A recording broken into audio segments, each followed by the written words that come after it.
নমস্কার, Bengali audio স্টেশনে আপনাদের সবাইকে স্বাগত। বেঙ্গলি অডিও স্টেশনে আজকের গল্প অভিমানিনী।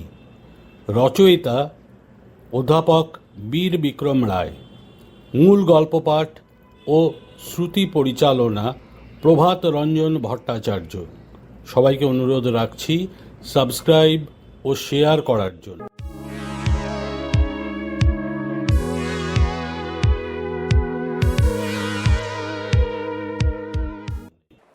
কৈশোরে প্রেম কার না হয়, সেই প্রেম কারুর পাকে না। আমারও পাকেনি, তবে পুড়িয়েছে এবং পুড়েছে। আমাদের রেল কোয়ার্টারের কৌণিক বিপরীতে আটপৌরে মেয়েটি থাকত। বারান্দায় এলে তবেই পরস্পরকে দেখা যেত। কাঠের তৈরি চৌকো ফুটো ফুটো করা জাফরি ঘেরা বারান্দায় আমি পড়তে বসতাম।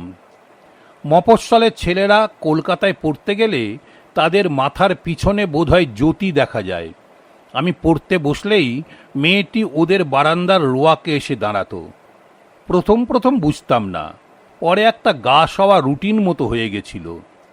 আমি দুটো কারণে ওকে বিশেষ পাত্তা দিতাম না। প্রথমত, ও লেখাপড়ায় ভালো ছিল না, একবার 12 ক্লাসে ফেলও করেছিল।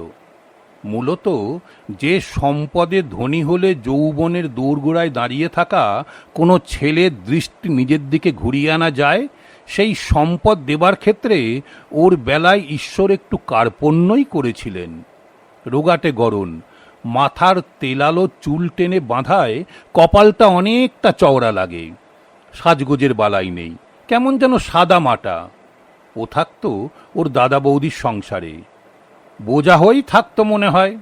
ওর ফুটফুটে ভাইজিটিকে কোলে নিয়ে প্রায়ই আসতো আমাদের বাড়িতে। এখন বুঝি ও বেবি সিটিং করত। বাচ্চাটিকে আমার কোলে ফেলে দিয়ে এক ছুটে চলে যেত আমার মায়ের কাছে রান্নাঘরে। বাচ্চাটিকে আমরা খুব ভালোবাসতাম। ওর আদরের নাম ছিল নেলি, নেরির অপভ্রংশ। কিছুক্ষণ পরে ও যখন ফিরে আসতো, তখন ওর হাতে রুটি মাখা আটার দাগ অথবা পরনের ফ্রকে পেঁয়াজ রসুন মাছের গন্ধ। মায়ের রান্নার কাজে সাহায্য করেছে বোঝা যেত, অথবা ও ইচ্ছে করেই বোঝাতো ওর গুণপনা। আমার ভালো লাগতো না। আমি এক আধবার বলেও ফেলেছি, পড়ার সময় আমাকে ডিস্টার্ব করবি না তো। আমার মাথার চুল টেনে দিয়ে বলেছিল, পড়াশোনায় ভালো বলে খুব দেমাক না। একদিন পুজোর সময়ে রান্নাঘরে মায়ের কাজে হাত লাগিয়ে নাড়ু খেতে খেতে ফিরে এসে আমায় বলল, মাসিমা আমায় লক্ষ্মী মেয়ে বলেছে জানিস। আমিও সপাটে উত্তর দিয়েছি, লক্ষ্মী না পেঁচা। তারও বেশ কিছুদিন পর আমার ঘাড়ের কাছে ঘন হয়ে এসে ফিসফিস করে বলল, আমি এবারও 12 ক্লাস পাস না করতে পারলে দাদা বলেছে বিয়ে দিয়ে দেবে। আমার নির্দয় মন্তব্য, বেশ হবে, বাঁচা যাবে।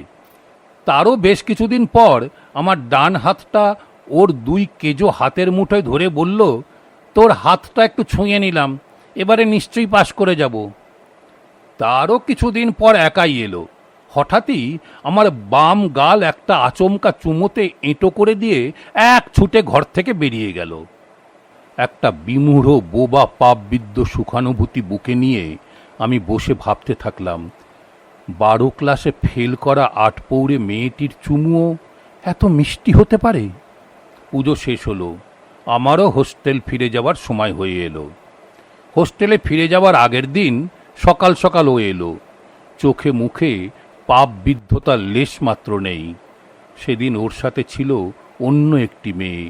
ওই মেয়েটিকে সে আমার সাথে দেখা করাতে নিয়ে এসেছিল, কারণ উচ্চ মাধ্যমিকে কিভাবে ভালো ফল করা যায় তার হদিশ নাকি আমার কাছে পাওয়া যাবে। সেদিন ওর পরনের ছাপা শাড়িটা গোড়ালি থেকে অনেকটা উঠে আছে। চোখে মুখে প্রাত্যহিকী কেজো ক্লান্তি। কিন্তু সে হাত ধরে সাথে করে যাকে নিয়ে এসেছে তার মুখের দিকে তাকিয়ে আমি তো বিহ্বল। পান পাতা ফর্সা মুখের উপর বিন্দু বিন্দু ঘাম জমে আছে। ঢেউ খেলানো চুলগুলো কপালের দুধারে সমানভাবে আলপনা এঁকে পিঠ ছাপিয়ে নেমেছে। একটা সাদা ফ্রক পরে এসেছে। কমনীয় দেহবল্লরী দেখে মনে হচ্ছে যেন একটি স্নিগ্ধ রজনীগন্ধা ফুটে আছে।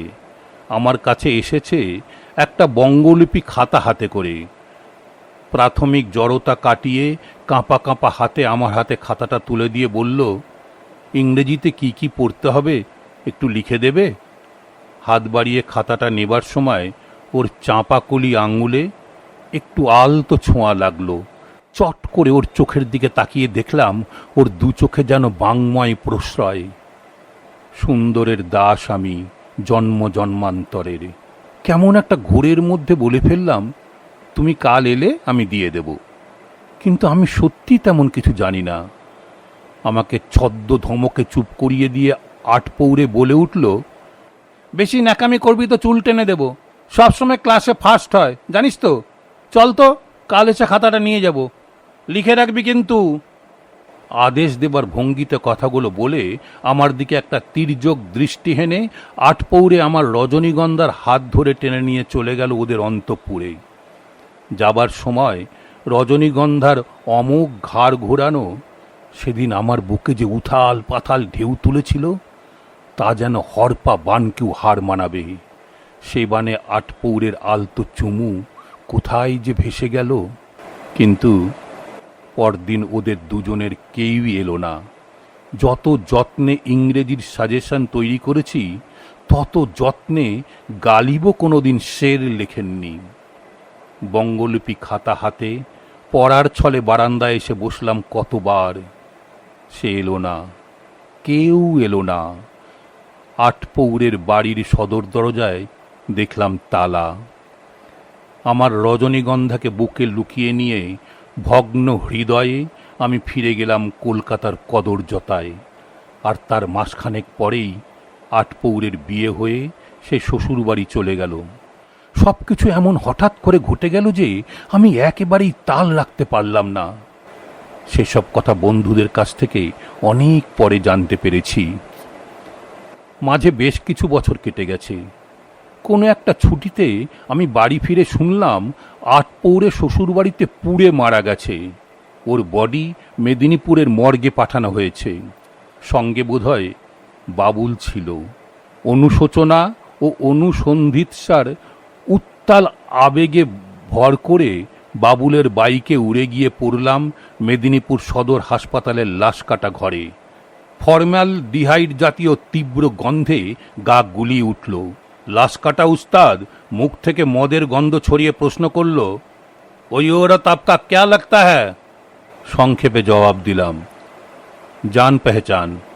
খুব কাছ থেকে লাশ কাটার টেবিলে শোয়ানো আটপৌরের শরীর দেখলাম। সে শরীর আমার স্বপ্নে কোনো দিনও আসেনি। বুক দুটো পুড়ে কুঁচকে গেছে, মুখের চামড়া পুড়ে ফেটে গেছে, হাতের আঙুলগুলো রিগার মর্টিসে বেঁকে গেছে।